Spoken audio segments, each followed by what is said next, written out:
At yun nga guys, itong tig-20 nating Rubik's Cube may naisipan akong gawin dito.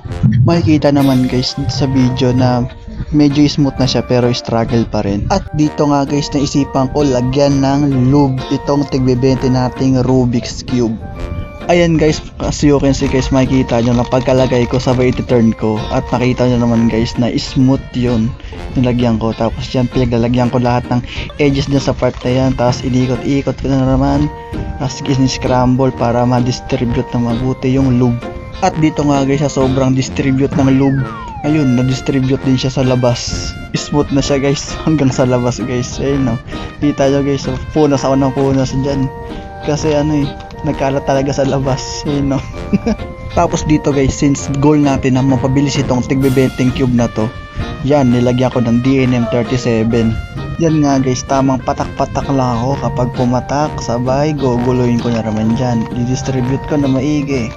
Yan, yun no, kita nyo yun guys, mabilis na yun guys. Ayun no, naka-double click na ako dyan no. At yun guys, medyo nainis lang talaga sa mga lube. Tapos nadagdagan pa nitong DNM37, doble na yung lube.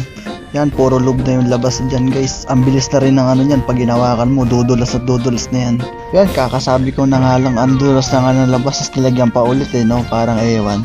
Tapos dito guys, ang bilis na nga niya. Tapos sobrang bilis niya. Ayun, nagkalasan. Dito nga guys sa part na to, makikita nyo yung naluban ko, tapos yung hindi naabot ng lubay no. Yan, may lube, tapos yan dinistribute ko doon sa parang tuyo-tuyo doon sa part na yan kasi di na maabot guys. At dito nga guys, confident ako na makakasub 1 minute na ako dito sa tig-20 Rubik's Cube na to, at sana wag siyang mag-pop, yun lang. At dito nga guys, kinuha ko na yung isang cellphone ko dati, yan, para may scramble tayo, para di na tayo mag hand scramble. Kasi sobrang hirap na hirap ako dito pag nag-hand scramble dito nagla-lock up, tas sabay nag-pop up. At dito nga guys, nag-inspection na ako dyan. At panoorin natin kung ilang oras makakuha ko dito.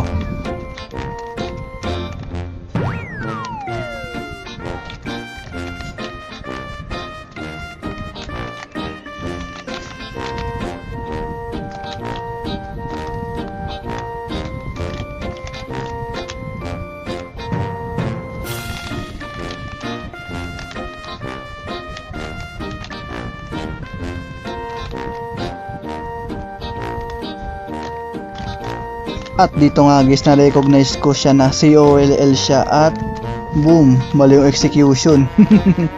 Since nagkamali, di bawi na lang, bubuin ko na lang ulit, di ba? Yung tig-20 cube natin guys, wala lang problema pagdating sa speed. Ang problema na lang niya is yung corner cutting. Ayan no, hirap na hirap ako dyan guys. Dapat talaga guys, perfectly align yung mga pieces para ma-turn mo siya ng maayos. Kapag may mali dyan na angle, wala, magla-lock up siya instant. At dito nga guys, yung PLL na lumabas dito is yung B-perm.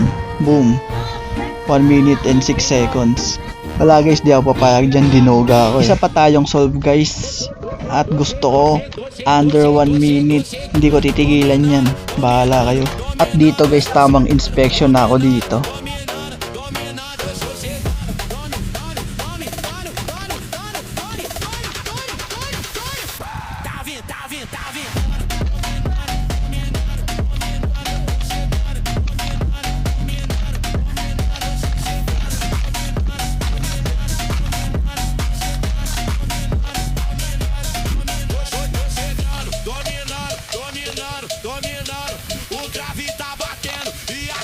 At dito nga guys, lumabas dito na OLL is madali lang. Ang kaso lang, ito yung Rubik's Cube natin, yung tig-20.